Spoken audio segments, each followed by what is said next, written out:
Hey everybody, thanks for joining me. It's Ollie here, and I've got a loaf of bread for you today. So last week I talked a lot about the importance of knowing your own ignorance. I also mentioned that this is connected to self-knowledge. So today's loaf of bread comes to us from Ramana Maharshi. Nearly all humankind is more or less unhappy because nearly all do not know the true self. Real happiness abides in self-knowledge alone. All else is fleeting. To know oneself is to be blissful always.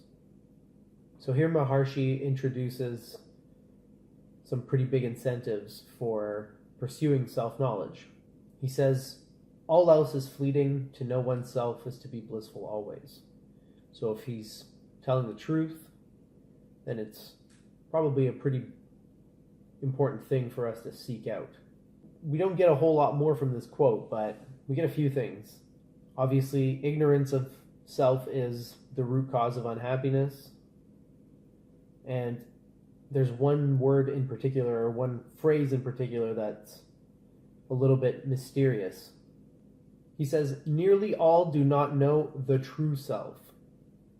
What does he mean by that? True as opposed to what?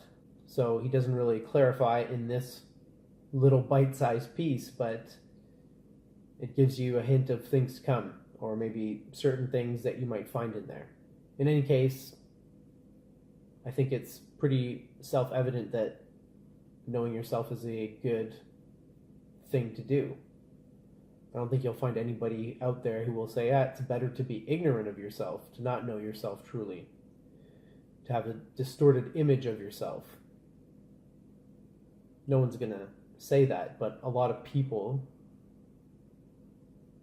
engage in deception, self-deception, so that they don't have to look inside. I'm speaking from experience, obviously. The reason people don't look within is because it's painful. Absolutely it is. But before you can know anything, you have to know yourself. As for the true self, I'm sure we'll get into that in future videos.